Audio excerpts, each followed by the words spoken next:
Það sem gerist í skóginum hlaðvarp sönn sakamál.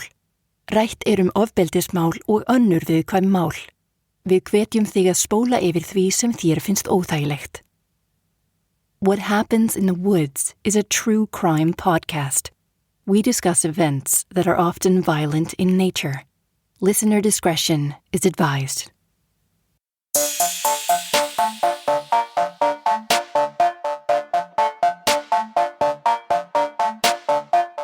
Women who live life on their own terms will always be talked about. Mrs. Evelyn Dick of Hamilton, Ontario, was just that sort of woman. Her story and the scandals that surrounded her are still going strong more than 60 years after she was accused and tried for 2 separate murders. All of this before she had turned 27 years old. But it isn't just the murder she was accused of that sends people's tongues wagging. Evelyn was a beauty, a Hollywood starlet, a femme fatale. There was a quality to her that no one else could describe, but many sought after her company for themselves. Her life was a mystery right up until the end. But what secrets did Evelyn take to the grave? Many people today are still trying to figure that out. Join us for a wild tale of murder, mafia hitmen, and ex-lovers as we bring a special bonus episode to you just in time for the new year. This is True Crime Podcast, What Happens in the Woods, with your host, Jess and Bryce. Let's get started. Hello, everyone. Welcome back. This is a special bonus episode. Are you ready for this, Bryce?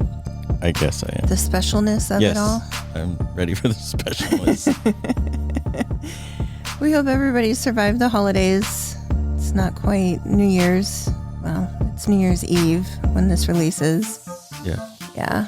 But hopefully everybody had good holidays, whatever holidays you celebrate. We had a very relaxing... Was it? I guess it was. I don't know. Was it? Wasn't it? Was it? I don't know. Yeah, I don't know. You were cooking all day. You disappeared. That was in between while waiting for presents. What? Okay. You couldn't be around us unless we had presents for you? No, I didn't even have presents. Yes, you did. It's not about me. Well, no. It's not about me either. Yes, it is. No. It's about you and the girls. Oh. Santa treated us very nicely this year. That's nice. Yeah. Look, I tried. I tried so hard. It'll come. I'll find it. I'll find your gift. Okay. All right. Well, the holidays are almost over. We're going to start a new year. And I have a bonus episode for you. What could be more special, more fantastic than this right now? You're not even ready. I'm ready. Okay.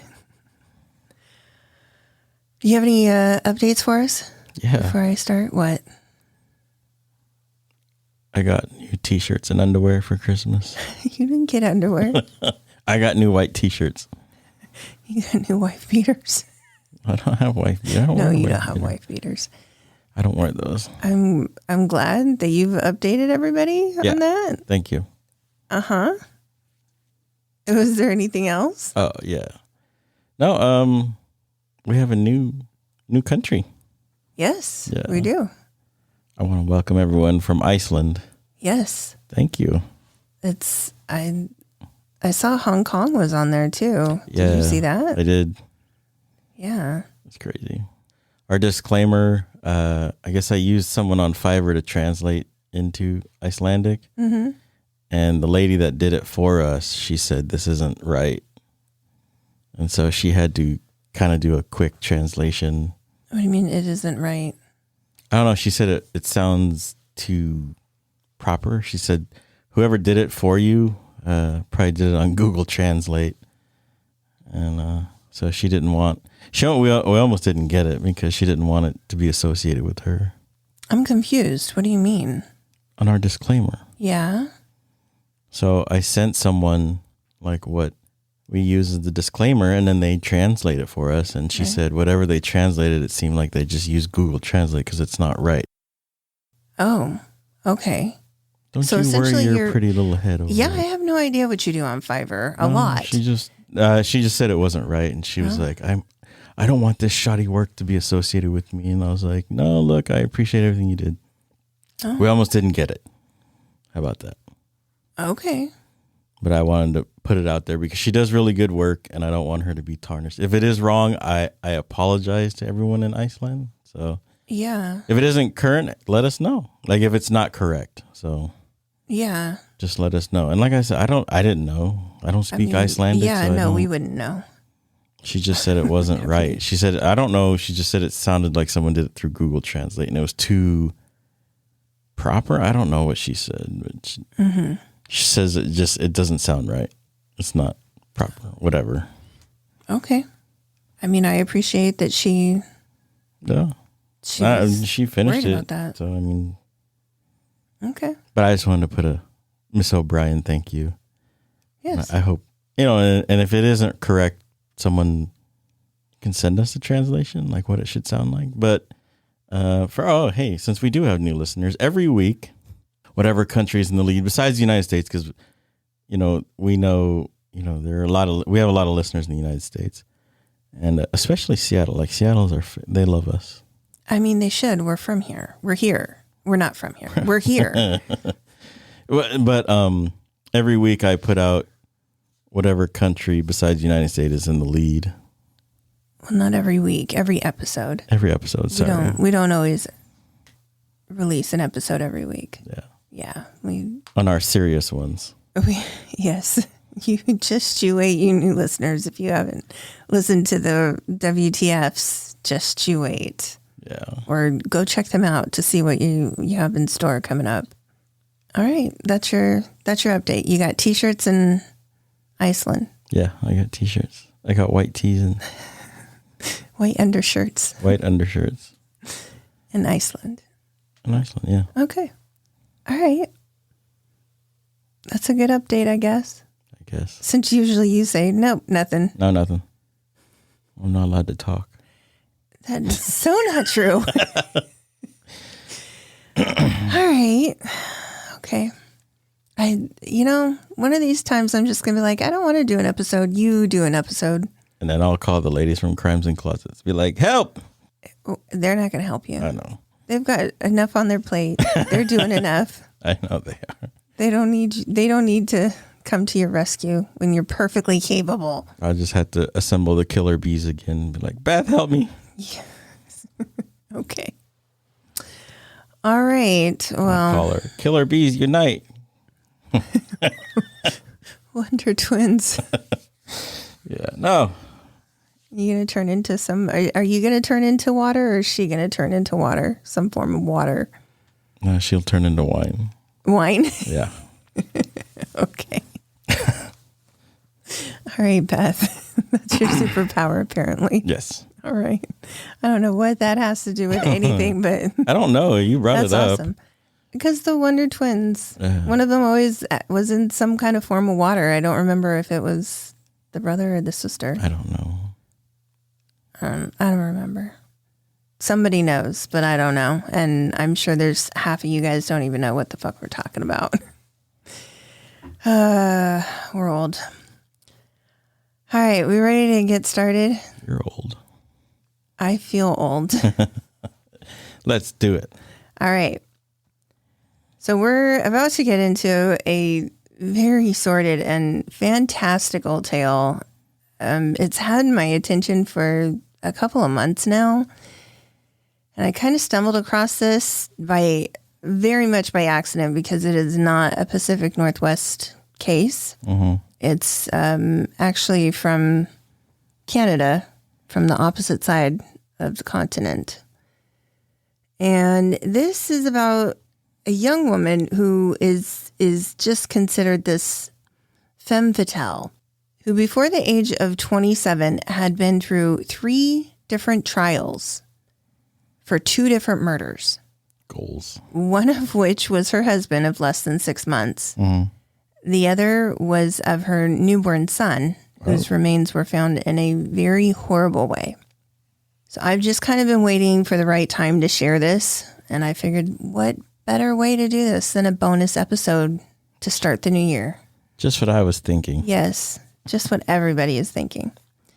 All right, we're going back to Hamilton, Ontario, Canada in the 1940s. And Hamilton is a town that sits right on Lake Ontario near Niagara Falls, kind of near it's in between the Ohio and New York, because there's like lakes and stuff there. It's kind of in between both of those like borders to the U.S. Yeah.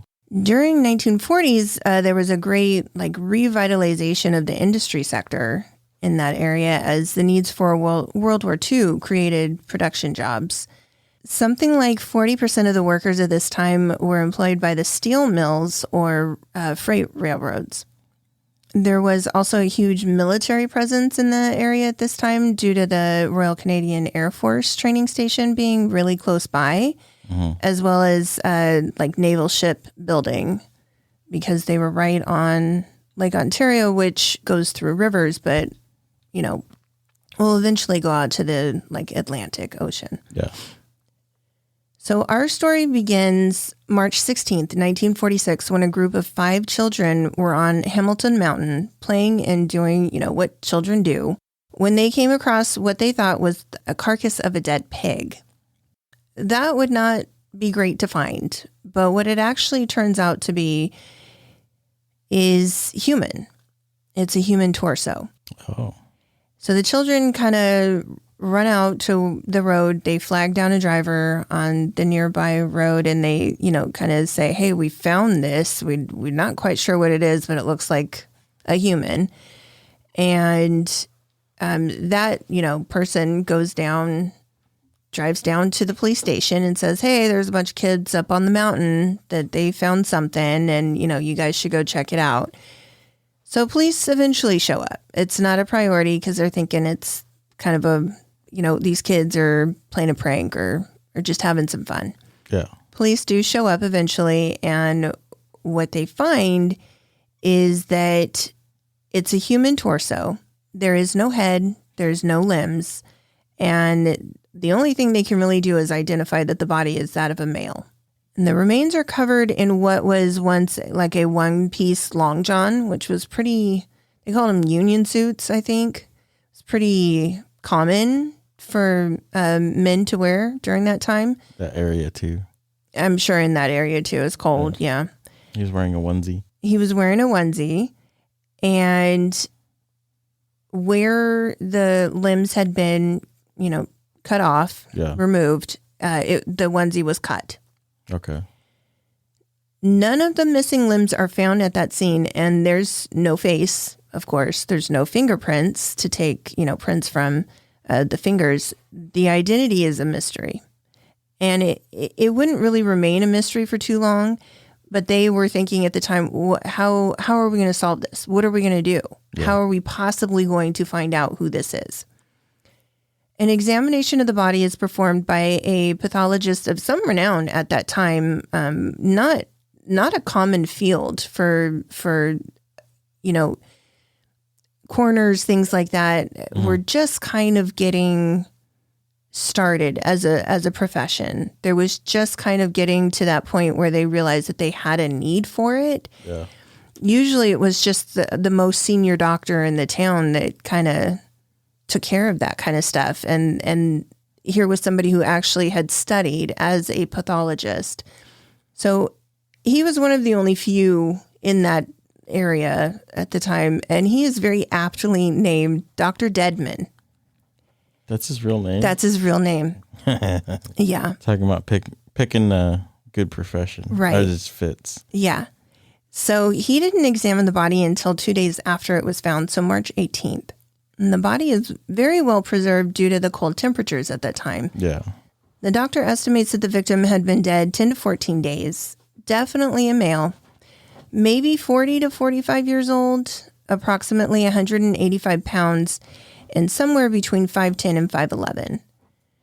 And in a very rare circumstance, they note that the victim has one testicle that is not descended. So not necessarily, for somebody who knows that information, it's not going to be necessarily hard for them to identify this gentleman. As far as how the victim was killed, it's kind of a guess. There are 2 gunshots in the torso, .32 caliber. Only one has an exit wound, but neither are presumed to be the actual cause of death. The assumption is that there was possibly a 3rd shot that may have hit the victim's head and actually caused the death, but it's only a guess. There's just no way of knowing. As for the missing limbs, Dr. Dedman finds that there was no great skill used to dismember the victim. A saw would most likely have been the weapon used, but it would have just taken, a great amount of strength to do so. Wasn't that this person was precise about it. There was actually also a cut in the midsection horizontally, as if the killer had tried to cut the torso in half. Yeah. Those are definitely not a professional. No, because they would know you can't. Yeah. Not with just a regular saw. It's very hard to cut through the midsection of the body. But they gave up because it was too much work. So there's a large cut. Quitter. Yeah. The torso was drained of any blood after it was dismembered, although not necessarily on purpose, they suspect. It's just simply due to all of the dismembering. Eventually the blood is going to go. So as I mentioned, the victim was identified fairly quickly after family members came to hear of the dead man in the morgue. John Dick had been missing since the 6th of March, and his family had been searching for any word on him for about a week. That's really his name. That's really his name. After speaking to authorities, story? I don't know. Dr. Dedman, and they identified a man by his dick, and his name is John Dick. His name is John Dick. I'm not trying to be... By his testicle. Whatever. The appendage. And also a birthmark. Well, you didn't say that. You just said he didn't have I didn't get there yet. Okay. Give me a second. All right. God. It's not his dick that identifies him. Jesus Whatever. Christ. That's all you've mentioned. That's all I have to go by. That's all that was left. They didn't leave anything. He had no arms. He had no legs. His wife's maiden name is Knifeman or something. No. All right. Praise. Oh my God. So, okay. He had been missing since the 6th, and his family had been searching about a week for him. And after speaking to authorities on what, could have happened and making arrangements to proceed with a funeral for John, the family pointed investigators in the direction of John's estranged wife, Evelyn, who also lived in Hamilton. And police waste no time in heading over to the home of Mrs. Evelyn Dick to break the news of her husband's murder and also ask her some questions. And it is said that when they arrive at her home, supposedly her response at the news was, quote, "Don't look at me, I don't know a thing," while showing no great distress at the news. Don't look at me, I don't know a thing. Yeah. Right. Also present were Evelyn's parents, Donald and Alexandra Mclean, and Evelyn's young daughter, Heather. And I'll get a little bit more into them in a minute. As police are asking questions, it comes out that John didn't currently reside in the home, and the last time Evelyn had heard from him was March 4th. They asked if she would come down to the station for further questioning, and her father asked to accompany her. Mm-hmm. Her mom stays with her daughter while the police start searching the home.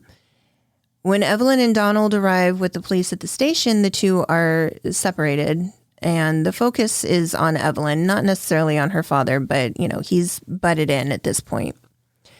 She's questioned at length, but she's not giving a lot of answers. And I will say, this woman is the queen of being vague and misleading in her statements, in order to cause misdirection and confusion.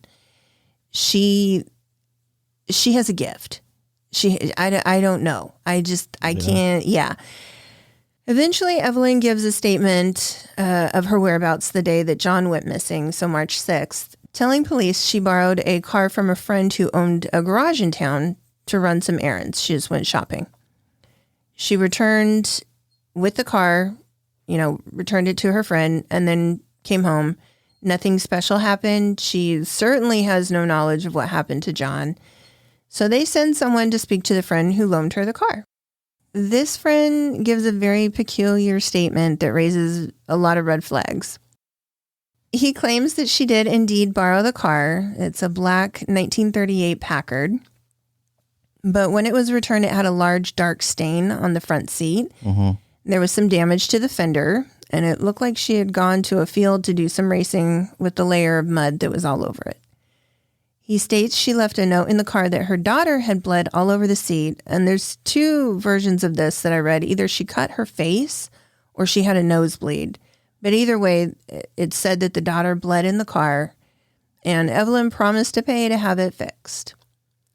The friend also noticed that a blanket was missing from the car, as were the two front seat covers. And after learning this, the car is impounded until it can be properly searched. So after this, Evelyn Dick is questioned some more. And this time she has a story. Keep in mind, at this time, she's not been advised by a lawyer. In current times in the U.S., we have what's called the Miranda Rights. But in Canada, there's some differences. Yeah. As I understand it, you do have the right to retain counsel upon arrest or being detained. However, you're not guaranteed that they will be with you while you give a statement or while you're questioned. Okay. I believe that is still currently how it's done. So, of course, the Miranda rights have to do with our rights. Yeah. That is only a U.S. thing. So I don't assume it's going to be the same, but I just know at that time in Canada could have changed and been updated. I'm not sure. But basically, in the U.S., once you lawyer up, as we call it, that's it. Yeah. She was not given that opportunity to, stop being questioned or to seek counsel. So she tells the investigators she had been visited not long ago at her home by a man claiming that he was looking for John. And it seems this man told Evelyn that John was, seeing a bunch of women, married women, behind her back, and that it needed to stop. And she described this man as Italian with an accent who was very flashily dressed. And she took him to be with the mafia. And she said she understood the meaning of the message. Someone was going to kill John for his indiscretions. On the evening of the 6th, when she returned home from shopping, she claimed she got a phone call from a, quote, gangster from Windsor. So Windsor is a town that's, a few hours away. Even like today, it's about 4 hours away from Hamilton. So I can't imagine by car what it would have taken in the 40s. I'm assuming probably about the same, but it's not close. Yeah. So apparently it's because it was close to the Ohio state border in the 40s. There's probably some like bootleggers still, because in Canada at that time you had to have like vouchers to get alcohol. Prohibition wasn't really a thing anymore, but they still had like a system. So you couldn't just go buy alcohol. You had to have a voucher for it. Okay. Yeah. So bootleggers were still a thing, the mob, mafia, it's close to the border, the U.S. border. So, mobsters from the U.S. would go over there, try to hide out. Mobsters in Canada would go to the U.S., try to hide out. It was just a big back and forth. But apparently Windsor was a place to be if you were a mobster. So this guy calls her and he tells her that John has gotten a married woman pregnant, and unfortunately he's got to go. He says he was hired to, quote, put John out of business. Evelyn is told to drive out to a secluded location to meet up with this mystery mafia man from Windsor that night. I'm not sure where she gets a car from. Apparently she either still has the Packard or she borrowed it again. The second man, when she shows up, there's a second man. He never gets out of the car, but the first man approaches her with a large sack in hand, telling her very matter-of-factly that it was her husband, John, in the bag, and proceeds to get into her car with the sack. She's instructed to drive to the mountain, where the bag is tossed out over the embankment. Once that's done, the man tells Evelyn to drive him back down the mountain into town to drop him off at a well-known hotel. And during that drive, she states he threw out some items out of the car, the sack. So they tossed the torso, kept the sack, a blanket from the car, and John's shirt. She drops him off where he asked, and that's that. She goes home. She doesn't think anything is wrong with this. Don't call the police. No. So throughout this narrative she's presenting, the police remark on how Evelyn is cool as a cucumber. She's weaving this tale. She's chain smoking, but she is just so dead convincing that this is the account that they're just confused by her. They do assume, though, that she's telling them a story. Yeah. It's hard to believe, the mob would contact her to take part in a killing to dispose of the body when they've already killed the person. Yeah. And they're more than capable of disposing of a body. Oh, yeah. I mean, come on now. And really for a man to call her at home and say, I was hired to kill your husband. It's incredible. Who's going to do that? Who's going to out themselves? Why would they do that? But she's given them all she knows. According to her, this is it. And she's afraid to say more in case the Italians decide to come after her. And this would be the first of many statements given by Evelyn Dick, and each would get more fanciful than the first. So while Evelyn is giving her first of, many statements, police are conducting the first search of her home. And on this particular search, they take note of locked trunks and suitcases in the attic. It's not really the focus at this time. It's just kind of odd. They do find the dress that Evelyn wore on the 6th, a gold pocket watch that looks to have blood on it, and the missing blanket from the Packard, which she says was tossed out the window. Some things aren't adding up to her story, and police are now, going to come back and ask more questions. Yeah. And suddenly, Evelyn knows the Italian's name. His name is Tony Romanelli, and it's Tony Romanelli who killed her husband. That doesn't explain her involvement or why the items were found at her house, but again, that's all she has for them. Knowing that there is so much more going on here, Evelyn is arrested on vagrancy and held without bail on March 20th. Now, vagrancy isn't something that I would have assumed that they would have used. Yeah. And vagrancy is, basically somebody that's arrested for, not having a home, essentially. But it was really big during the Depression and I would say up until the 70s for the police to hold people on vagrancy for numerous reasons. None of them were good. It could be, unwanted people in your town. Yeah. And it was an easy way to get them off the streets. And, if they couldn't pay their bill for their bail, they were stuck, but they weren't on your streets. In this case, they were holding her because they really didn't know what they had on her yet. And it was just the easiest thing that they could hold her with so that they could keep searching her house, essentially. Yeah. It's just like a placeholder. It is. It really is. And it's a shame because it was used. I mean, in this case, I get it, but it's been used horribly. It's been very, I don't know what's the word. It's historically it's not the best thing. Yeah. That's for sure. They would use it for all sorts of bullshit to get away with. So also remember the father is there at that time. He's being questioned as well. And while he's occupied, police take the opportunity to search his home at some point. He claims to have no weapons, specifically no guns at his home, but a revolver is found wrapped in a cloth hidden in a drawer. Now they don't really have a consistent story, and there isn't much evidence that's matching anything so far. However, they do have the car with the blood stain on the front seat. So Dr. Deadman, the pathologist, investigates the car on March 23rd. He is able to confirm the stain on the seat is indeed human blood, among other blood splatter in the car. And he can even give the type as O, which coincidentally happens to be John Dick's blood type. He also finds a man's necktie, which is still knotted as if it was tied, around the neck and just taken off. That also has blood on it. And it happened to be like shoved in between the back seats, like shoved way back in there. In another lead, the friend the car belongs to remembers that on the back seat, when he got it back, he saw a sweater vest. And it looked like it had holes in it, but it also had dark stains on it.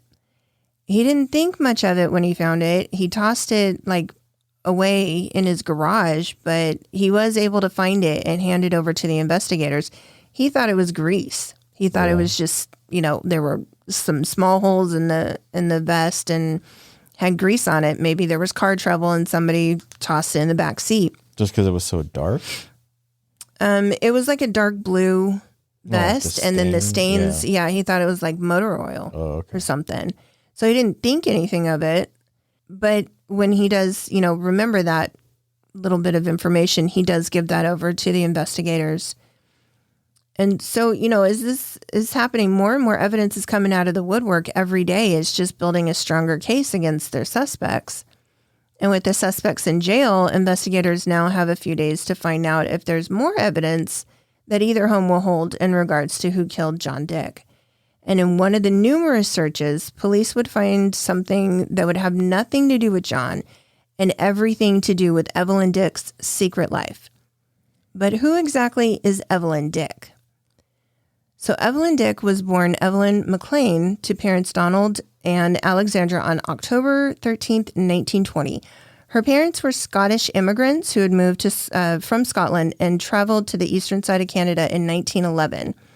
They moved to Beamsville, Ontario, where Evelyn was born in 1920.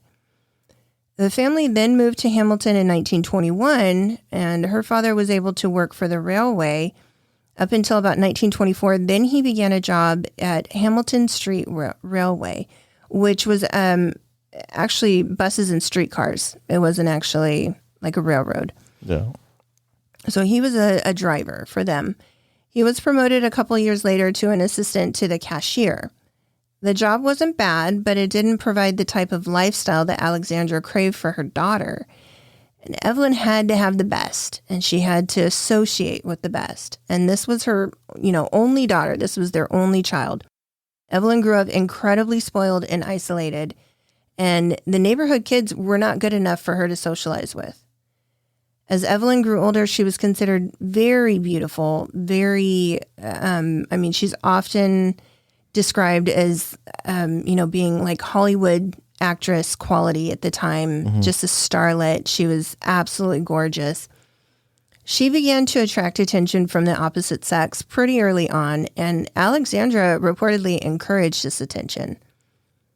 The family was able to send Evelyn to a private Catholic school where many of the students were from wealthy families in the area. And Alexandra thought, if she associates with this people, then she'll be able to make a good, connection. She'll make connections. Maybe a good husband will come out of this. She didn't excel at her studies, but she was always dressed to the nines every day she attended. She had furs. She had gold jewelry. She had everything that a girl could hope to have. Yeah. She didn't quite fit in. And no matter how hard she tried, even buying presents for people, throwing parties at exclusive hotels, she never won over any of her peers. So where did all this money come from? You might be asking. I don't know. Where did the money come from? Right. Private schooling, fur coats, expensive gifts. This all cost money. And this was during, the end of the Depression and in World War II. People were not well off. No. Well, Alexandra would answer those questions on their spending habits by stating that she had a rich aunt back in Scotland who sent her money, and she just loved to use it to spoil her beautiful daughter. It wasn't long before 17-year-old Evelyn was seen being escorted all over town on the arm of some very powerful and wealthy men. She was known what they called a party girl. Not to say that she was a prostitute, not to say that there was sex involved. Yeah. But there were presents involved. It was said that her mother pushed her into this with the hopes that Evelyn would marry well. But the problem is most of these men were already married. And she wasn't from the right group. She wasn't from the right society group. Yeah. So she wasn't good enough to marry. She wasn't good enough to have their sons marry, you know. But I'm also not certain that Evelyn didn't want to do it. It kind of seems to me, and of course this is very biased information from old newspapers and things like that she really loved getting this attention and loved getting, you know, having this lifestyle where she got expensive gifts and was set up nicely to live a comfortable life. Yeah. Who wouldn't be? I mean, sure. And I don't know that I can blame her necessarily, you know, if you're comfortable with that and you don't have it and that's the way you can get it. I mean, who am I to say? I don't know. After she left school, she became a very sought after woman in town.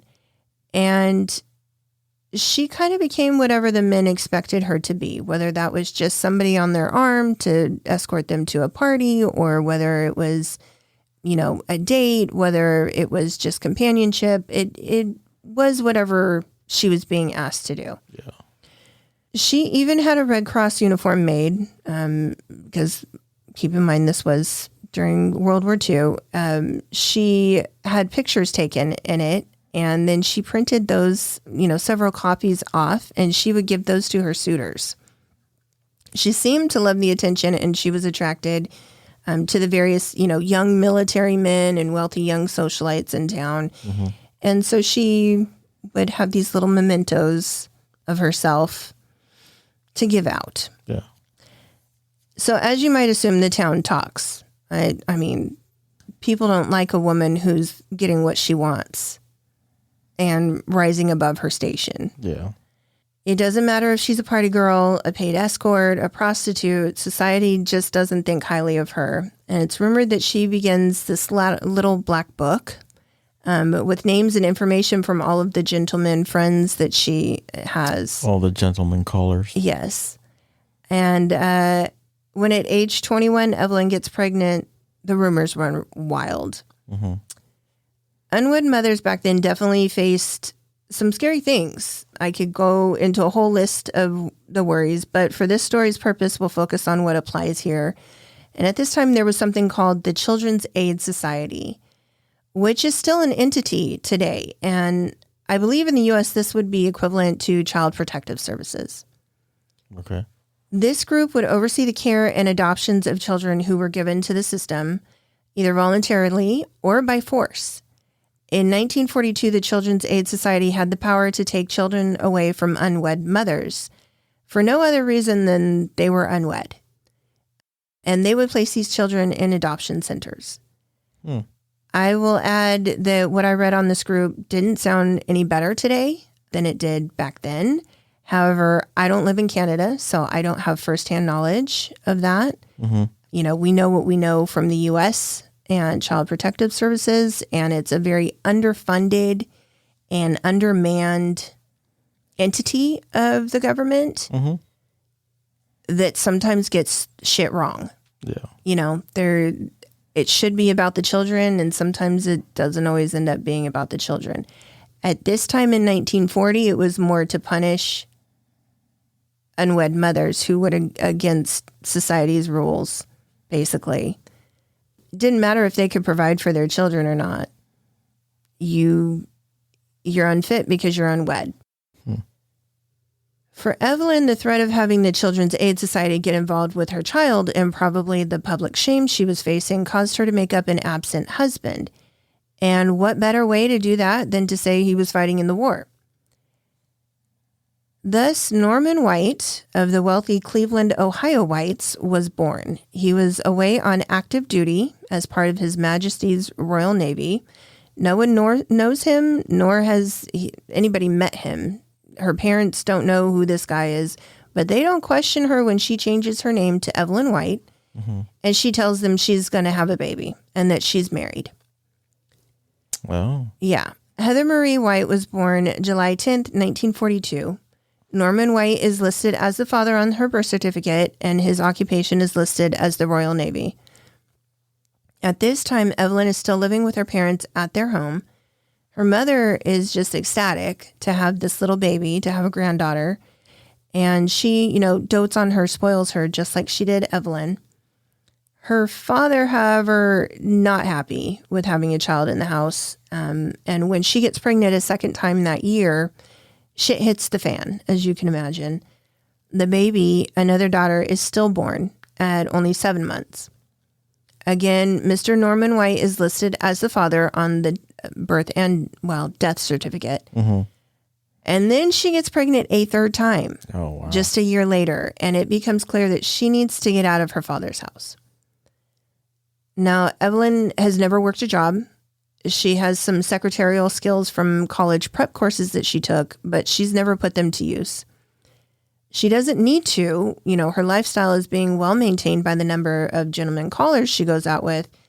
With those connections and wealth, she's able to afford an apartment in a very nice building in a better area of town, and she plans to move. To make it all sound respectable, she now becomes a widow when, Norman White is lost at sea during his tour of duty. Oh. Very convenient. Yeah. In order to waylay any concerns that he has, she tells the landlord her husband has set her up very nicely in his death, and that if he notices she is in the family way, not to worry, the baby has not survived, and she will be going to the hospital to have a stillbirth soon. But the baby is very much alive and will make it to term. Oh, wow. Peter David White was born a healthy baby boy at over 9 pounds on September 5th, 1944. Oh, jeez. Yeah. Norman White is again listed as the father of the baby on the birth certificate. Evelyn has planned for care for her and the baby in the months leading up to the birth, and the birth is attended by these doctors. On the day before she is set to be discharged from the hospital, the baby is circumcised. She sets up appointments to have checkups after she leaves the hospital. She is attending to the care of herself and this baby. There is nothing to suggest that she planned anything other than to take care of this child. However, when she returns home on September 15th, she has her suitcase that she packed and that she took with her when she was preparing to give birth, but she has no baby. Her mother asks where the baby is after a taxi drops her off at her parents' home, and she's told the Children's Aid Society has care of the child and will be putting it up for adoption. The women continue on as if it never happened. Life returns to normal for Evelyn. She continues to be seen in the arms of lawyers, politicians, influential men in Hamilton and other areas. She uses her apartment to entertain men while Heather is primarily in the care of her mother. But that comes to an end when her mom and dad separate for the 7th time, and Alexandra comes to live permanently with Evelyn and Heather at the apartment. What's that saying? Time as a charm. I guess. I thought it was 3rd time. It is. Yeah. Her parents had a very rocky relationship. Her father was known to be an alcoholic and abusive. Yeah. Yeah. So this kind of puts a kink in Evelyn's plans, but it's decided that the women will find a bigger residence. And then out of the blue, Evelyn tells her parents she's getting married. The man is John Dick. He also works at the Hamilton Street Railway Company. John and his family immigrated from Russia in 1924, and he is a German-speaking Mennonite. They were from the area, like Slavic area, where Russia had invaded and was going through its crisis in the 20s, and they were able to escape and immigrate to Canada. I didn't know they were allowed to. I know Mennonites are different, but I didn't know if they were allowed to marry outside of the religion. I don't know that they were. I don't know. I'm not sure about that. I to be honest, I'm not sure. Yeah, it would be maybe something they weren't really practicing. I'm not sure. I don't know. Yeah, her parents don't approve of him. They, her dad knows him from work, and yeah. I find it funny, but they obviously are very bigoted because they keep calling him an immigrant, a poor immigrant. They're immigrants. Yeah. They came from a different country and tried to start, a farm where they first lived and couldn't make it. Yeah. And that's how they ended up in Hamilton. So for them to have the nerve to, judge him because he's not, I caught that as funny. But I know that there still were a lot of, there was still a lot of just other races people from other regions that immigrated to other countries. They didn't get along very well at first. Yeah. So, I know that there's prejudice there. It's like that old saying, black pots shouldn't whistle tea kettles. Is that the saying? Is that what we're going with? Yeah. Yeah. Okay. If that's what you want to say. Okay. You heard it first here. That's right. So, he's got no connections. He's got no money. He's got no influence. And he is 15 years older than she is. But she goes through with it anyways. I don't know. We just don't know why. It doesn't make sense. It's very out of character for her. Well, not for him. Like, how was that just even brought up? I don't know. I think he was in love. She would ride the streetcars. And so she knew a lot of the people that worked with her dad. But I don't know. She'd ride the streetcars. Would she ride the streetcar workers? I don't know. I'm asking. She wasn't necessarily selling herself as a prostitute she was for selling sex. Herself. She's a party girl. Woohoo. Yes, but it doesn't mean the same. same. Should be a woohoo girl? No, I don't think she was a woohoo girl. No woo girl. I don't think so. I need to know these things. Well, I'm only as good as the information from 1940s, okay? So the two are married with his only friend and the friend's girlfriend to witness in September of 1945. Okay. Her parents refused to attend. And the discord between the newlyweds begins almost immediately when John assumes he can move into Evelyn's apartment. He's in a boarding house right now, renting a room. Mm-hmm. And he thinks that they're going to move into, the apartment where she resides with her mother and her daughter. And she tells him, no, you need to find a place for us to live. You're the man. Yeah. And until then, you're not living with me. So they live separately for a month until Evelyn actually purchases a home in her name only. Mm-hmm. And they move in there. Their marriage only lasts a few months before she has separation paperwork drawn up to end it. He actually refuses to sign, but he does leave the house for the last time in February of 1946. So they really didn't even get 6 months. No. 1 month later after that, he would be dead. The question now is, will we ever know how he was killed? Mm-hmm. And I'll try to answer that right after this break. We'll pick back up in March of 1946. Okay. So after being arrested in connection to her husband's murder, Evelyn Dick is preparing yet another statement for the police. We learned about the mafia member from Windsor by the name of Tony Romanelli, who enlisted Evelyn's help on the night of the 6th to dispose of John Dick's remaining body part in her first statement. Her next addition is that Tony Romanelli was hired by an ex-lover, who is William Behozek. So he was known as Bill Behozek, was introduced to Evelyn by his wife the prior year. His marriage lasted only about 3 months for unknown reasons. Bill was just Evelyn's type. What the fuck is going on in Windsor as to where they're just like married for like 2 months? It's Hamilton, honey. Oh, or I meant Hamilton. Yeah. So. I don't know. It's just like, hey, let's get married. Just kidding. Yeah, I'm not sure what something in the water. What happened in that case. It's shit. Oh my gosh. Yeah. So Bill was Evelyn's type, young, athletic. He was a man about town who caused a scene wherever he went. Mm-hmm. But the timing wasn't right for the two until the fall of 1945 when they came, back into contact, basically. Yeah. This time he was single and she was married. When John found out that the two were out together, he was enraged. he began to follow Evelyn, and he knew where the two were meeting. He even went to Bohozek's place of work and threatened him. And then when Bill learned of Evelyn's marriage, he immediately called things off between them. But John never trusted that Evelyn and Bill still weren't seeing one another. Yeah. During the continued search of her home, police found not one, not two, but 3 photos of Bill. And they got curious as to who this man was that obviously was not her husband and was important enough to, have photographs in her home. Yeah. So they figure out who he is. Scandalous in the 40s. I mean, if it's not a family member, what do you have a picture of him for? He came with the frame. I'm surprised she didn't say that. I don't think that's how that worked.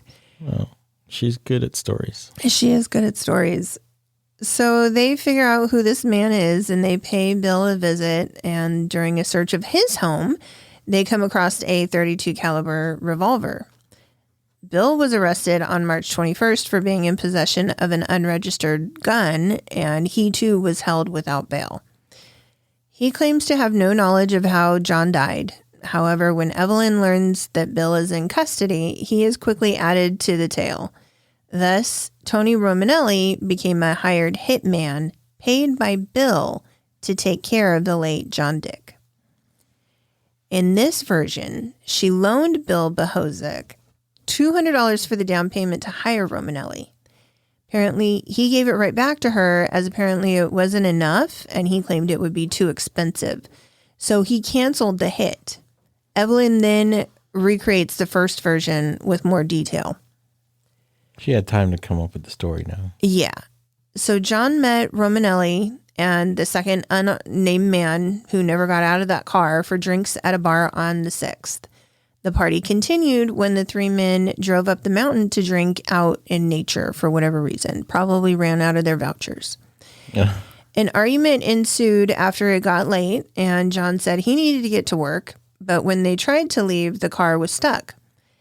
Romanelli got pissed off that John was complaining, and just like that, John was dead. The 2 men drove the body to an abandoned house where they dismembered the body and burned the removed head, legs, and arms in a furnace. From there, the story picks right back up with the phone call to Evelyn to meet and dispose of the body, of the torso. She claims it was at this time that Romanelli told her a hit was paid for by Bill Bohozek to take care of John. Even though he returned the money. Right. He returned her money, and these two, so she's saying that the guys got pissed off. Of his heart. I guess. Oh. It was a mercy.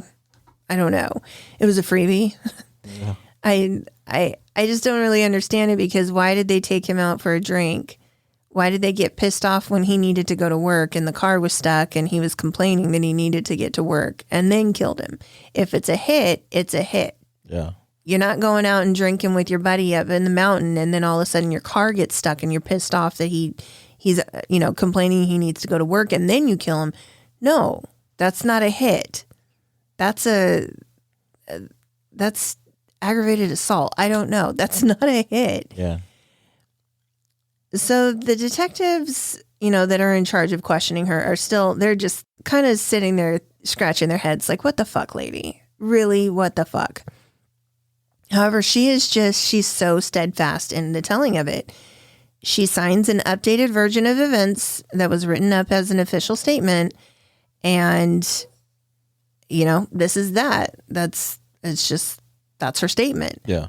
Keep in mind, the police have been repeatedly searching her home for clues, pretty much daily at this point, as to what happened to her husband. And every time they go, there's more.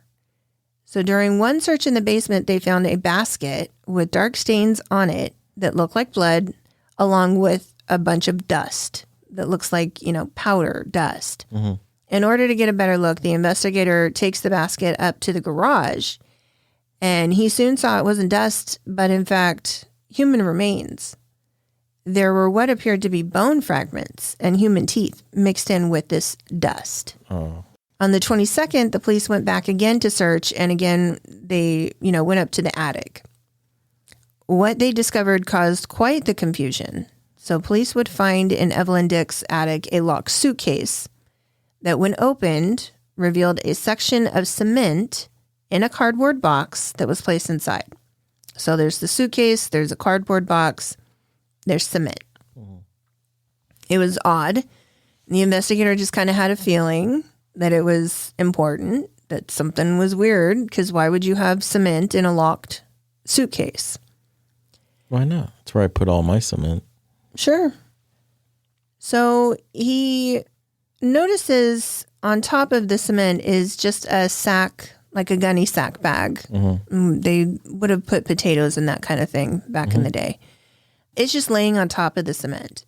And when it's, moved, the investigator notices like a very odd smell coming from this sack and now from the cement in the box. Uh-oh. So the suitcase is taken down to the police station so that it could be further examined. And after attempting to break the cement a bit, he finds another bag. This had contents in it that no one was expecting to find. Inside the cloth shopping bag were the remains of an infant baby boy. Oh. Yeah. There would be found a knotted string around its neck. Oh. The suitcase, cardboard box, and the bag were quickly turned over to Dr. Dedman to examine. So let's not forget about dear old dad, Donald McLean. While he may or may not be connected to the murder of John Dick, they aren't sure. And the same day as the baby remains are found, police raid his home again. Yeah. They find a hidden gun locker up in his attic that holds shotguns and handguns, along with about $4,000 in cash. They also find... That's a lot. That's a lot in the 1940s, yeah. They also find envelopes of used streetcar and bus tickets. And police find information that Donald has been stealing, and stealing heavily for decades from his employer. Well, is that where he got the 4,000? Yeah. Well, maybe not that 4,000, but yeah. Before, so it turns out that he would go in before his shift, get into the safe where money and used tickets were stored, and take that money as well as the tickets. Eventually, what he took was, they estimated around $250,000 of theft. Back then. Wow. Over the course of 20-something years. Yeah. Along with the theft, he was stealing the tickets, and he would take those and resell them 10 for $1 to people so that they could get on without paying for full fares. Yeah. So they also found, scattered along with these envelopes, other cash.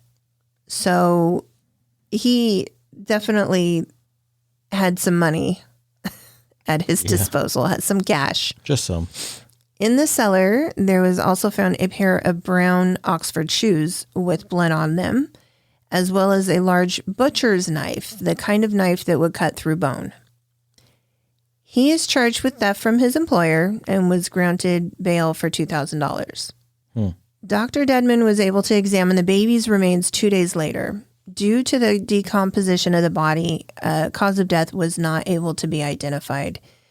However, it was likely that the body was strangled. I won't really get into the detail of how they found the body, like what state they found the body in and all of that, because it's distressing. The doctor was certain that the baby was a male and was likely not more than 2 to 3 weeks old, if that. Just when, so I was able to find court records, and the doctor that performed the birth and the doctor that was the pediatrician that Evelyn had hired stated that between 2 to 3 weeks, babies don't change that much in size. They usually get smaller, if anything. They usually lose a little bit of weight when they go home. That's normal.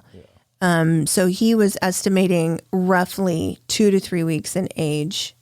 Dr. Dedman was, and that fits. So more than likely, this baby was a newborn. Could not have been more than 2 to 3 weeks old at its death. It was dressed in nice clothing. It had a diaper and had a gauze dressing around what is presumed to be a circumcised penis. Meanwhile, Evelyn is being questioned about the bone fragments, and she has a new story again. This time, Romanelli and Bill were entirely responsible for John's death. She didn't meet up with anyone or help dump the torso on the mountain. She claims Romanelli borrowed the Packard, and when he came back with it, part of John's remains were in the car, and that he just left them. She assumed someone would come back, but when no one did, she burned them in her furnace. Right. In the middle of this statement, news about the baby comes into the investigators, and they pause on, her news story to ask her about this. She is claimed to have said, quote, "I've heard about it." I don't know what the fuck that means. If that's what she said, I don't know what the fuck that means. You've heard about what? Yeah. That you had a remains of a baby encased in cement in a locked suitcase in your attic. Yeah. Yeah. I heard about it. A baby that was born in 44 has been in your attic for 2 years. Yeah. Yeah. Didn't notice. What's that smell? Yeah. So according to them, she's not surprised, nor is she upset, but she does have another story. Oh, of course she does. This one also involves Bill, as she claims that he is the father of the baby. So she claims that on the day she was discharged from the hospital, so that was September 15th of 1944, the two met up outside of a hotel, and he took the baby, saying that he would look after it. She left to go home in a taxi, and she never saw the baby again until its remains would be brought to her home in a cardboard box leaking with wet cement by Bill Bohozuk on February of 1946. So she's putting all of this on Bill. Right. Okay. He told her to hold on to the box until he could dispose of it. She used her old Red Cross uniform skirt to wrap about the leaking box and placed it in the heavy, so she placed it under the cement in a cardboard box and then put it in her suitcase and locked it. But he's the one that did it. Killed the baby and put it in cement. Right. Just brought it over in like a little basket that had the remains in cement, encased in cement. So the suitcase was then locked and would remain in the attic until it was found, just a couple of days before this. On March 26th, Evelyn is formally charged with the murder of her late husband, John Dick. On March 29th, Bill Bohozuk is also charged with the murder of John Dick. That same day, both Evelyn and Bill were charged with the murder of baby Peter White. Both were held without bail. On yet another search of Donald McLean's home, there was found a bullet hole in a furnace pipe in the cellar, as well as a shell casing behind a cardboard box that matched the size, the .32 caliber, of the two bullets that were found in John's torso. And Evelyn now has more information to give. On April 12th, she asked the police when her dad would be arrested for the murder of John Dick. And at this point, they haven't charged him with anything in connection to the murder, only the theft from his employer. They ask her why she expected them to arrest him, and she says, why, because he's the one who gave Bill the gun and paid him to kill John. Oh. In her new statement, she, along with Bill and John, went on a ride up the mountain. So she's back in the car again. Yeah. John was shot 3 times with her father's gun. The two brought the body back to her house, where Bill dismembered it, and then parts were taken to her father's home to burn, as well as burn at her house. The torso was taken back up to the mountain and dumped. Now, this would be her 4th true signed statement of events. Yeah, I was going to say, by now they should just say, yeah, whatever. Yeah, the thing is, every one of these statements, though, has merit to it. Yeah. And it's only when they find new evidence does she add that evidence to the story somehow. Yeah. So it's just it's quite an incredible tale that she's weaving. How do we know we even have all the facts? That's the problem, is we don't. Yeah. On April 15th, 1946, Donald McLean and Alexandra Mclean were both arrested and charged with the murder of John Dick. Evelyn's daughter, who was just 4 years old at this time, would end up in the care of the Children's Aid Society because of this. And then the trials commence. Eventually, the charges were dropped against Alexandra in exchange for her testifying for the Crown against her daughter. Mm-hmm. Heather White goes back into her custody. So the story is sensational, reaching everywhere in Canada, even the U.S. It even makes the cover of Time magazine. Oh, really? Yeah. Wow. And it is, in the news repeatedly all over all over Canada, but it is so sensational.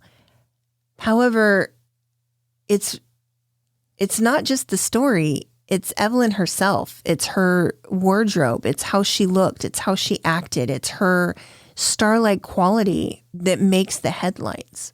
Her outfits and her beauty are more commented on than the actual cases at sometimes. It was decided to try the three accused separately. So when the trial for murder for Evelyn begins on October 7th, 1946, rumors were already running rampant. Witnesses were called, including her own mother, to testify against her. There was a neighbor who had seen her driving the car the day of March 6th. Dr. Dedman also gave his report on the autopsy. Evelyn's lawyer asked that her previous 3 of the 4 statements be left out of the evidence. However, the judge denied that request. Good. All 4 statements were read to the jury and dissected during that trial. Good. Evelyn herself did not testify, and the defense had no witnesses. In closing statements, her lawyer portrayed Evelyn as a childlike, very spoiled young woman who'd never had to work and mentally lived in some sort of fantasy world where, men brought her presents and took care of her. He questioned why her own mother would turn against her and testify for the Crown. Mm-hmm. He tried to discredit the police for their handling of her statements and arrest, stating it was their problem that they couldn't get a good statement out of her. He alluded to the fact that there was a lot of evidence found at her father's house and how such a small, petite woman would have found it very difficult to cut up a large man into pieces. Yeah. In the end, it didn't matter. After 2 hours of deliberation, Evelyn MacLean Dick was found guilty and would be sentenced to be hanged on January 7th, 1947. And the jury came back at 6 o'clock at night. Yeah. And the judge went right into sentencing and gave the date. There wasn't, you didn't come back for it. It was there. Well, maybe it's different in Canada. I don't know. I also think that back at that time, because in the U.S. things would happen quickly like that too, because there's less on their plate. Yeah. Yeah. When asked if she had anything to say on her behalf, she stated, quote, "I want an appeal." The next trial was for both Donald McLean and William Bohosic. They were both tried together for some reason. It only made it to the second day, and then it had to be postponed because when Evelyn was brought in as a witness, she refused to be sworn in, nor would she speak.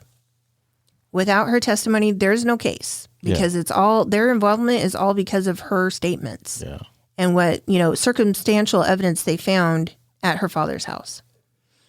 So the judge tried to threaten her with being held in contempt of court, but it held no weight because she was already a convicted killer. She could care less. They weren't going to get her to speak. Yeah. The jury was dismissed and the 2 men were taken back to jail to wait until there was a new plan. On November 14th, 1946, Evelyn's appeal was filed with the Ontario Court of Appeal, and it would be heard by a panel of 5 judges. And it ended up being successful. She was granted a new trial in the murder of her husband. On what grounds? They stated that the judge misdirected the jury. And so because there was no option given for, it was either she's guilty of murder or she's not guilty. Mm-hmm. There was no option of she's not guilty of murder, but she is guilty of manslaughter, meaning she had something to do with his murder, but didn't directly cause his death. So they claim that because of that, she was entitled to a new trial. So February 24th, 1947, Evelyn Dick, Bill Bohozek, and Donald McLean were again indicted for the murder of John Dick. Evelyn was again tried separately from the two men. Keep in mind, they've been in jail just waiting this whole time. Yeah. On her. The same witnesses were called, with the exception of one, which was a new witness, a young 19-year-old man who stated he was on Hamilton Mountain the day of March 6th. And he saw Evelyn and Bill there in a black car. He claimed to have heard 3 shots ring out before Bill came around to where he was working at like this barn farm on the mountain or something. And he needed help in getting their car unstuck. He states when he got to the car that he saw Evelyn in the driver's seat and he noticed there was a gun poking out of her handbag. And then he also noticed in the back seat they were trying to cover up a man. He saw a leg kind of sticking up.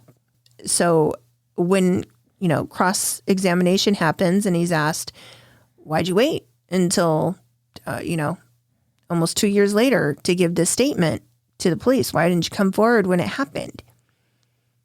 He didn't have an answer. He was later found to be an uncredible witness. I was going to say, did he read that in the paper? Yeah. And then his testimony was dismissed from the record.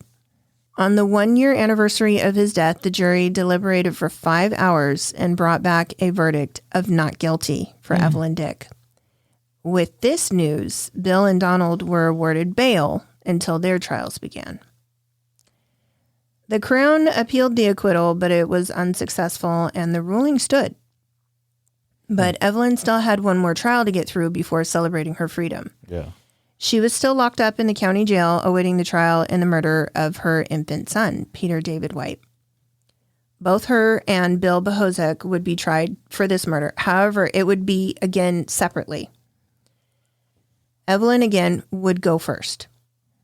On March 24th, 1947, begins the first witnesses. And again, her mother is called in for the Crown. Her mother identifies the clothing the baby was wearing as ones that were packed in the suitcase for its birth. She also identifies the Red Cross skirt that had the initials of E. McLean embroidered on the band as being Evelyn's. Dr. Dedman makes another appearance and gives information on his limited exam and autopsy of the remains of the baby. The doctors that attended to her and the baby during the delivery and her stay at the hospital would also come and testify. What no one can seem to figure out is why she went to the trouble of buying clothes, setting up a pediatrician, seemingly planning to bring this baby home. Yeah. When in the end, she didn't bring the baby home. Again, there are no witnesses for Evelyn's defense. However, she did have to give a statement about what had occurred. And this was done, they call it in camera, meaning it's on the record, but the jury couldn't take this into consideration against her. It was a statement that she was protected. So anything that she said, she was protected because it had to do with Bill. Yeah. So basically she was testifying against him. However, it was not to be used in her trial. Okay. It's very interesting. The only thing that they basically told her, whatever you say here is not going to be held against you unless we find out you're not telling the truth, and then that's perjury, and then we can hold you accountable for it. Yeah. Yeah.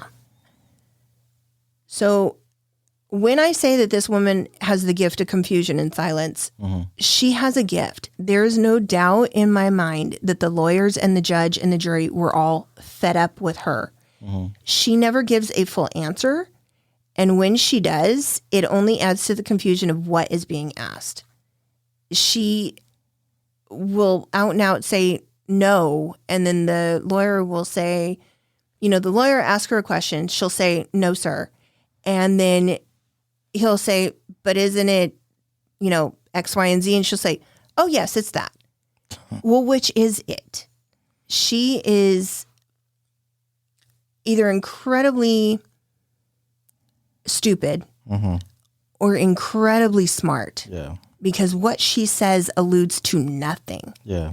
She can talk you in circles. Exactly. But very slowly it does get out. Her claims that she made previously that Bill was the father and how he took the baby from her, and when she last saw the baby, it was alive. She had no knowledge of how it came to be dead or why Bill brought the body to her encased in cement over a year later for her to hold on to. She seemingly never thought to question why he supposedly did any of this. When the trial closes, it does not go in her favor. The judge offers that third option in ruling in this case of, either guilty of murder, guilty of manslaughter, or not guilty. Yeah. The jury comes back with a verdict of guilty of manslaughter. Her lawyer, trying to lessen the sentencing, asked that a mental health expert be allowed to give a statement as to the findings and evaluations that have taken place over the course of a few visits before the judge makes his ruling. And it's allowed. So the psychiatrist takes a stand to give a statement as to 2 evaluations that she's gone through with him.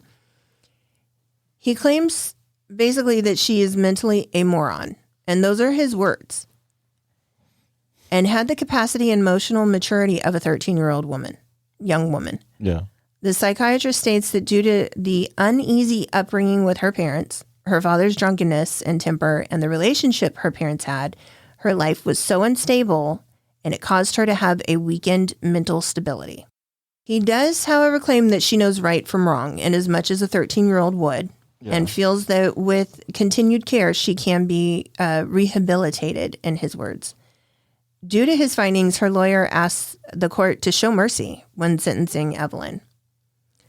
But the judge is actually not having any of it. In a move that shocked everyone, he sentenced her to life in prison.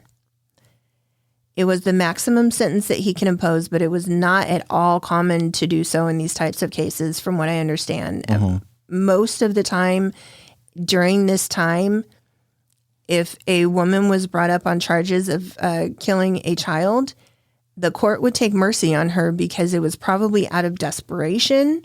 It was probably, it might have been a mental concern, might have been postpartum, might have been a lot of things. And so they took some leniency. It was normal, from what I understand, to maybe at the maximum get 20 years.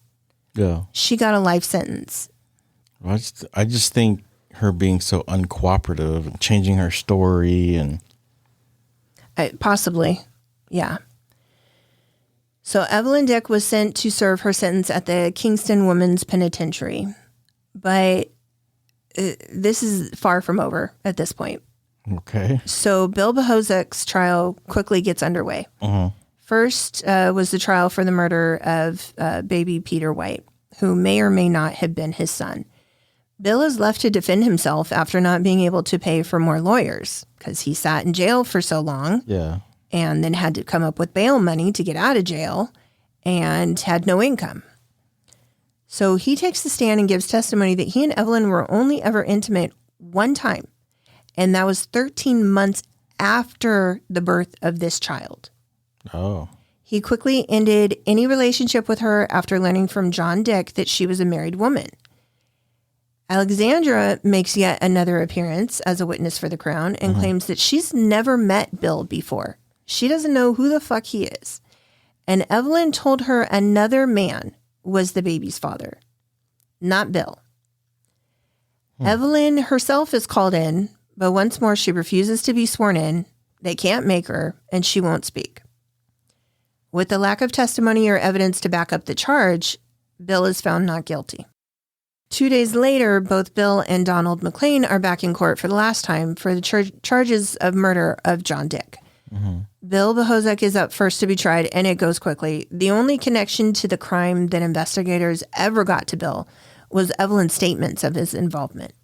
So Evelyn, again, is called, and again, she refuses to speak or be sworn in.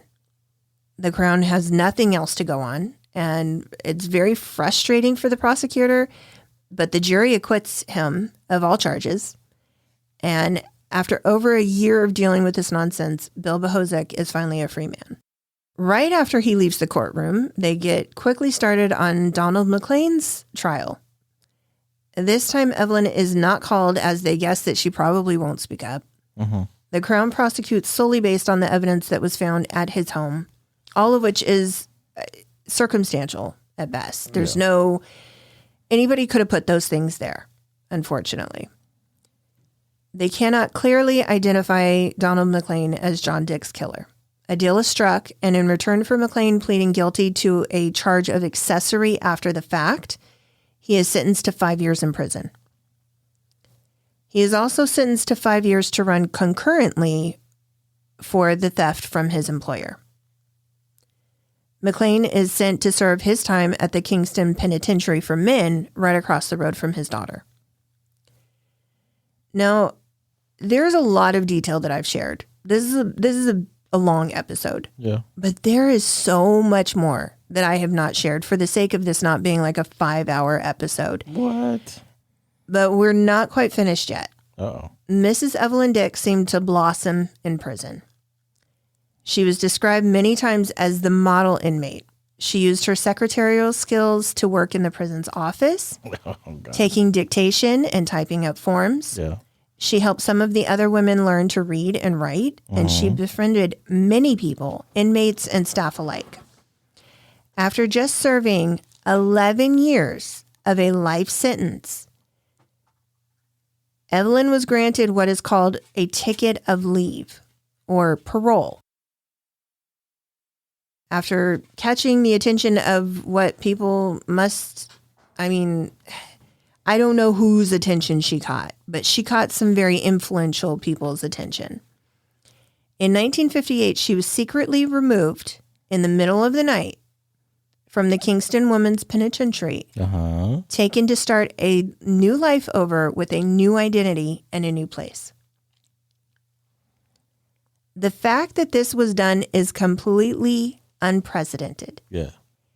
This was a year before the actual National Parole Board was even officially formed in 1959, meaning that this ticket of leave was only something that could be granted by some very powerful people. Yes. Not one, not even her mother or daughter, not one person knew where she went from her old life and what her new identity was. She started completely fresh at the age of 39, with only the members of this, soon-to-be parole board and maybe a very few people involved in making this happen knowing where she was. Wow. So to, wrap everything up for everybody, Bill Bohozek and her, her family tried to pick up the pieces of their lives the best that they could, but none of them were ever able to escape the notoriety of being connected to Mrs. Evelyn Dick. Her father, Donald McLean, served 4 years of his sentence and was released. He died alone and penniless in 1955. William Bohozek could not shake the stigma of all that had happened, even though he was acquitted of all charges. Eventually, he changed his name and he was remarried. He passed away in 1996, still hounded by the past and those who would not let it die. Yeah. Alexandra Mclean had the care of Evelyn's one and only surviving child, Heather, until she became an adult. Even though she had testified multiple times against her daughter during these trials, she would visit, she would send gifts, she sent letters and money to Evelyn while in prison. She passed away in 1964, never knowing where her daughter went. Heather is the only person out of all of this who has probably had it the hardest. She was just 4 years old when the trials began. Yeah. And none of this was any of her making. But the town of Hamilton had a very unforgiving memory, and she probably never escaped the shadow of the woman who was her mother. Yeah. There is record that Heather was able to meet with Evelyn one time after her release from prison in 1965. It was arranged secretly at a hotel in Ottawa for the two to meet and Evelyn to meet her granddaughter, who was 5 years old at the time. It never happened again. In 1985, Evelyn was officially given a royal prerogative of mercy, basically a full pardon. Yeah.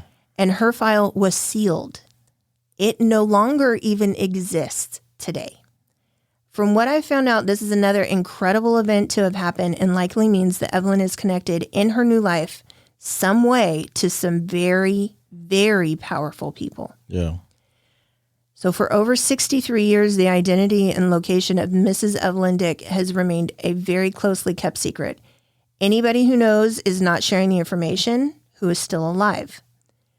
But that doesn't stop people from continuing to search from her. There have been rewards. Magazines put out thousands of dollars in a reward money. Yeah. If anybody could put them in contact with her. Not even give her location, just put her in contact with them. Yeah. To interview her. It's ridiculous how much of an enigma this woman has become after what she did. Yeah. As for Evelyn's husband, John Dick, there have been no other leads or convictions in his murder. It still remains officially unsolved. Huh. It's a crazy story. And to say that I'm completely fascinated by it is like, it's an understatement. The more that I learned about it, the more these little facts just came out of the woodwork about her. It was incredible. And the story of her life and where she ended up. I'm sure It's crazy. Maybe DNA test those bone fragments that they found. I don't even know if they kept them. Oh, this is true. That's the thing. Like all of this shit. I mean, there's a lot of court information, but I don't know that any of that stuff has been, anything that was put in evidence is still around. Yeah. Yeah. Yeah. It's a crazy story. And I think, like I said, in one of those statements that she gave, and somewhere there lies the truth. Yeah. I don't think that Bill Bohozek had anything to do with it, with the baby or with John's murder. But I do think that her and her father had something to do with it, and maybe somebody else that never got named. There's just too much evidence found between their two homes. Yeah. And yeah, she wouldn't have been able to saw somebody's limbs off, but she could have pulled a trigger of a gun. Yeah. That's a weird one. It is. Or maybe the dad did it. Helped her shoot him. Maybe. Yeah, I'm not sure. I don't know. I feel that he did have a part in it, and that's probably why he was like, well, if she's going to the police station, I'm going with her, because he probably didn't want her to say anything. That's right. But they wouldn't question him with her. So then it just became all of her wild tales. Yeah. Yeah, oh, it probably was her dad. I think it might have been. He didn't like John. Yeah. First of all, they didn't approve of him, and I'm sure it didn't take him much to be like, well, let's get rid of John. All right. Right. And there was a rumor. So there were several rumors that I didn't mention, but because it's a lot of side information. But one rumor was that John knew that her dad was stealing from the company. Yeah. And that in turn, her dad threatened him and said, if you say anything, I'm going to fucking kill you. Yeah. Another rumor, and who knows if there's any basis in this, was that there was an incestuous relationship between her and her dad, and one or all three of those babies were his. Gross. It's a rumor, though. How would you go about proving that? There's so much talk about her. DNA. There's so much. She's an urban legend at this point. Yeah. She's still notorious in that area. It's incredible. Yeah. So there's those reasons right there, though, are, if either one of them is valid, are enough reason for her father to be involved, or just because he didn't like the guy, period. And maybe he did know that he was stealing from the company. I think that's more likely a rumor, is that he found out that he was, because he would have known how much money You know, he worked for the same company. He would have known you guys are living beyond your means. Where the fuck are you getting this money from? Yeah. You know, so he, I'm sure, had some kind of suspicion. I'm sure back then, you know, the railroads were all cash business, you know, no cards. It was all... Yeah, it was all cash. It was all cash. And what they would do, apparently, is all of the cash and the tickets would be collected. So they didn't even toss the tickets. They would collect all of that, put it in the safe at night, and the cashier would come in the next morning and count and match the amounts to the tickets. Yeah. So, you know, her dad was able to get the safe combination when he switched jobs to be an assistant to the cashier. Mm-hmm. And he would go in the morning early, take out the tickets that matched amounts and take them and steal them. Yeah, because I don't think that there would be a paper trail of it. No, and I don't think there were dates even, is the thing. Because he was able to resell. If there were, because if there were no duplicates, I don't even know, like, if they would punch him or if they would just give him a piece of paper saying, here's, you know, from here to here. I don't even know. Yeah. They probably had some sort of punch system is what I'm thinking. But, you know, that's easy enough to...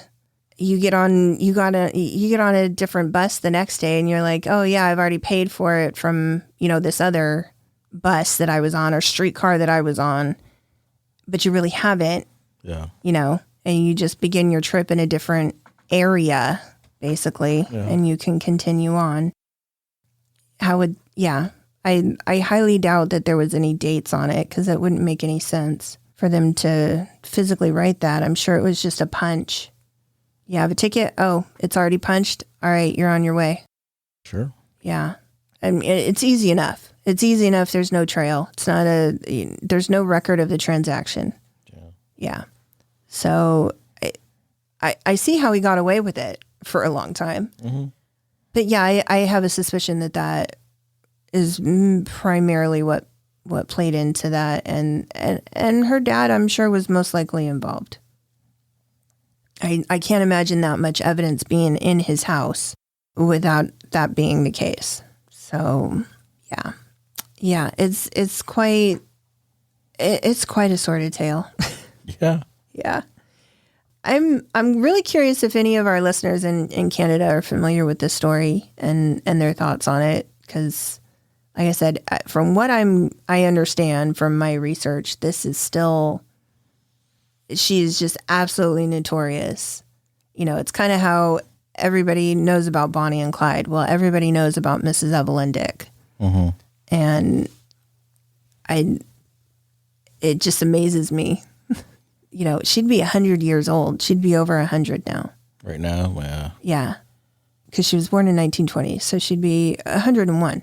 And this is what she did or you know, and the... just the sensation of it all has stood through all these decades. It's crazy. Yeah, she's got to know some powerful people. Yeah. Yeah. Plus her gift of gab and golden tongue. Oh, my God. Yeah, reading her court transcripts, I don't buy that she was a moron. I don't buy it.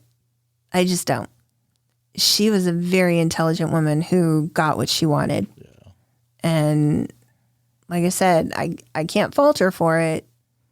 I don't agree with murder, and I don't agree with murdering a baby. Yeah. But I can't fault her for, you know, living her lifestyle the way she wanted it to be, you know? Yeah. Yeah. Yeah. So there are multiple places where I got information, but the two main ones I will mention now, just because they were really key places for information. The first is actually a podcast called Story Hunters. And the host narrates an 8-part series. Like I said, there's a lot of information here that I just couldn't even touch on. Mm-hmm. It's titled, Where Are You, Mrs. Dick? And the other is a blog that's simply titled The Evelyn Dick Files. And the blogger for this one, she's where I was able to read a good majority of court transcripts. And there's a wealth of information over the last couple of years that she's posted for people to digest on this case.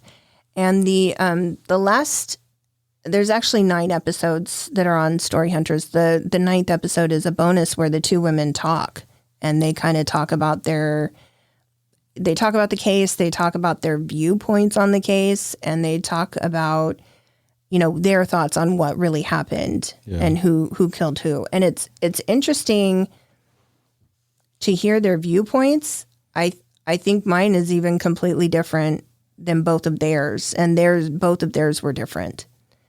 So it's interesting to hear that take. So I highly recommend both of those, and of course we will link both of those to our case notes. But yeah, if you want to check out more on this, it's just an incredible story. I mean, there's a children's nursery rhyme on this. There's a pop culture song that came out. Of course there is. There's a TV documentary. There's a play that was written on it. And there have been a couple of books that have been written on her. So I'll try to link all of that if I can, but she's nefarious. It's crazy. So yeah, it was a big deep dive into this world. Yeah. Yeah. Still a lot of confusion, and there will never be any answers. There just never will be. There's just no way of knowing. It was crazy. We can guess all day long. Who's going to know? Nobody anymore. Nobody's even alive who would know anything about it. It's crazy. That's a hell of a story to end the year on. I thought so. I thought it was. Yeah. It's been, and I've come back to her a couple of times. I found it and I read a lot about it, and then I was like, well, this doesn't have anything to where am I gonna put this? Yeah. It just didn't have a place. And then I was like, you know what? This is bonus episode material. Sure. Yeah. It's a good story. And I don't think I'll ever forget anything about this. Yeah. So, all right, guys. Well, thank you very much for listening to our bonus episode. We hope you enjoyed this crazy, crazy story that I found. And we just want to say we are very thankful for all of you guys. We hope that, you guys have enjoyed spending this last year with us. Your support just means the world to us. We wouldn't be here without people listening. We wouldn't continue to do this if people weren't listening. And we really just want to say thank you. Yes. And thank you. Thank you very much. Yes. You make this worthwhile. So we just want to wish you guys all a happy new year. And here's to new year, new beginnings, happier times. And until next year, campers, stay safe, be kind, and stay out of the damn woods. Bye, guys. Happy New Year. Happy New Year.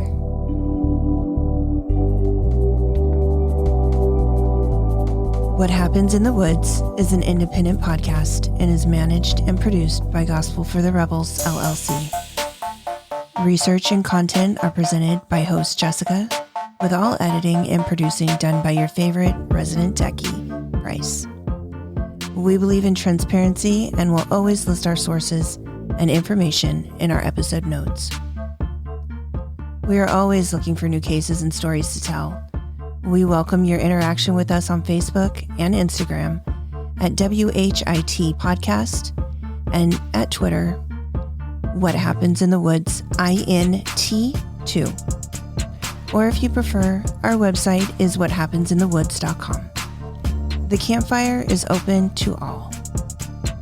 Thank you for your continued support of our podcast. If you love us and want to continue to hear us bring you episodes, please share and like us wherever you can. But the best way to help us grow is to hit all 5 stars and review us on whatever platform you get your podcast fix. Until we meet again, campers, stay safe and stay out of the damn woods.